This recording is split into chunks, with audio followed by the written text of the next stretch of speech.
I would just like to preface this video by saying that I did not have enough time to make the PowerPoint slides today, or the PowerPoint slides this week, so I've just taken it upon myself to type up a speech.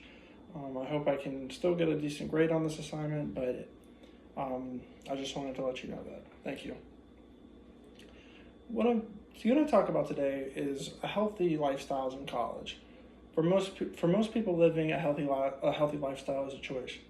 I'm mentioning this for college students specifically because college students are young adults who are grown enough to make their own, or now grown enough to make their own decisions.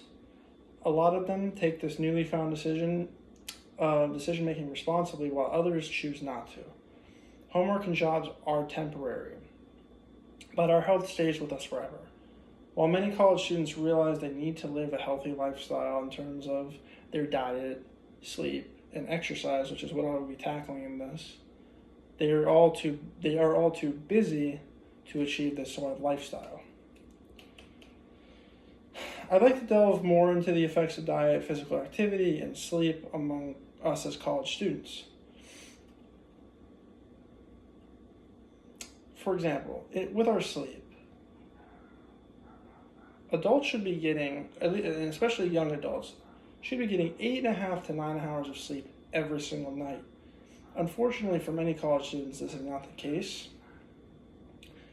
College students are actually the most frequent population who endure sleep deprivation, and I found that in a study of 105 college students, it was reported that over 50% of these students admitted to getting less than 7 hours of sleep every night. In addition to that, only 8% of these college students say they get 8.5% or more hours of sleep per night. Class times, demanding work schedules, and our busy social lives often means that sleep becomes a low priority. Sleep is critical for our well-being because it helps us fight off our supports infections that we can get as college students, supports our metabolism, meaning that food is easier to digest and we can live it's easier to maintain a healthier lifestyle and be effective because due to our busy schedules,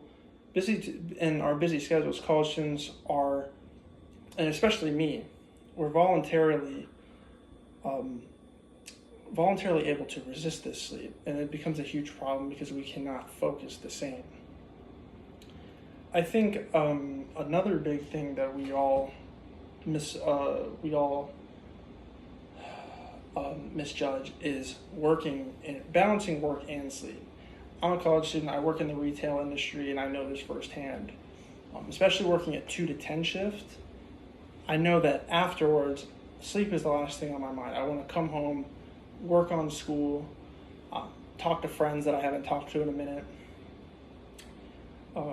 But this is not just me. This is the whole ordeal for all of college students.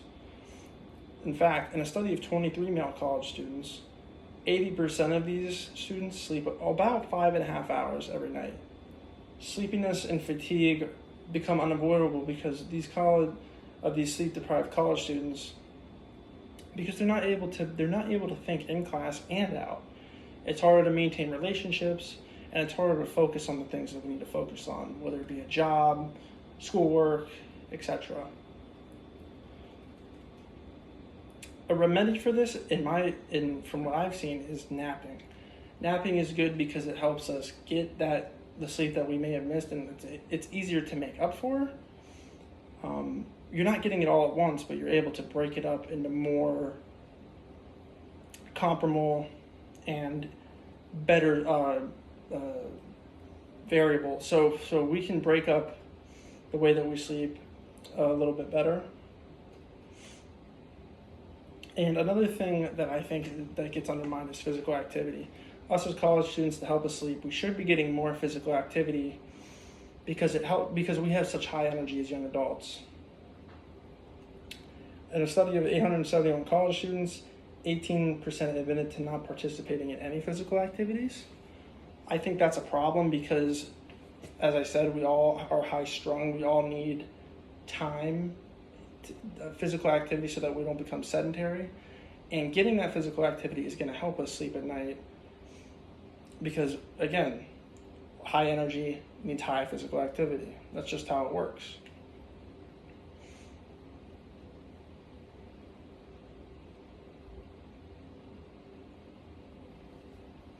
I think the biggest thing in maintaining a physical activity is our routine. I know that it's hard to maintain a routine again because of my work schedule.